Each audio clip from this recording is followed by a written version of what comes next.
Lipid profile అంటే ఏమిటి? ఒక ప్రముఖ వైద్యుడు లిపిడ్ ప్రొఫైల్ను ఎంతో అందంగా వివరించారు. దాన్ని అర్థమయ్యేలా చెప్పేందుకు ఒక చక్కని కథను పంచుకున్నారు. మన శరీరాన్ని ఒక చిన్న పట్టణంగా ఊహించుకోండి. ఈ పట్టణంలో అతి పెద్ద అల్లరి చేసే వ్యక్తి కొలెస్ట్రాల్. అతనికి కొన్ని సహచరులు కూడా ఉన్నారు. అతని ప్రధాన సహచరుడు ట్రైగ్లిసరైడ్. వీళ్ల పని ఏమిటంటే వీధుల్లో తిరుగుతూ గందరగోళం సృష్టించడం, రోడ్లను బ్లాక్ చేయడం.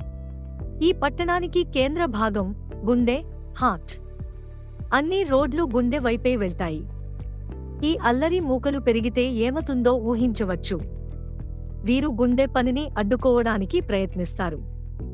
కానీ మన శరీర పట్టణంలో ఒక పోలీస్ బలగం ఉంది, హెచ్డిఎల్, మంచి కొలెస్ట్రాల్. ఈ మంచి పోలీస్ అల్లరి చేసే వారిని పట్టుకుని జైలులో కాలేయం, లివర్ వేస్తాడు. ఆ తర్వాత కాలేయం వారిని శరీరం నుంచి బయటకు పంపుతుంది, మన డ్రైనేజ్ సిస్టమ్ ద్వారా. కానీ ఒక చెడు పోలీస్ కూడా ఉన్నాడు, ఎల్డిఎల్, చెడు కొలెస్ట్రాల్.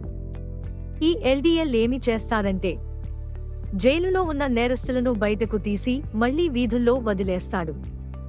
మంచి పోలీస్ అయిన హెచ్డిఎల్ తగ్గిపోతే మొత్తం పట్టణం గందరగోళంగా మారుతుంది. అలాంటి పట్టణంలో ఎవరు జీవించాలని కోరుకుంటారు? ఈ నేరస్తుల సంఖ్య తగ్గించి మంచి పోలీసుల సంఖ్య పెంచాలనుకుంటున్నారా? నడక ప్రారంభించండి, వాకింగ్. మీరు వేసే ప్రతి అడుగుతో హెచ్డిఎల్ పెరుగుతుంది. కొలెస్ట్రాల్, ట్రైగ్లిసరైడ్లు, ఎల్డిఎల్ తగ్గుతాయి. మీ శరీరం, పట్టణం మళ్లీ ఆరోగ్యంగా మారుతుంది. మీ గుండె, పట్టణ కేంద్రం ఈ నేరస్తుల వల్ల వచ్చే హార్ట్ బ్లాక్ నుంచి రక్షణ పొందుతుంది. గుండె ఆరోగ్యంగా ఉంటే మీరు కూడా ఆరోగ్యంగా ఉంటారు. కాబట్టి అవకాశం దొరికినప్పుడల్లా నడక మొదలు పెట్టండి. ఆరోగ్యంగా ఉండండి. మంచి ఆరోగ్యం మీకు కలగాలని ఆకాంక్షిస్తున్న like, subscribe India facts channel.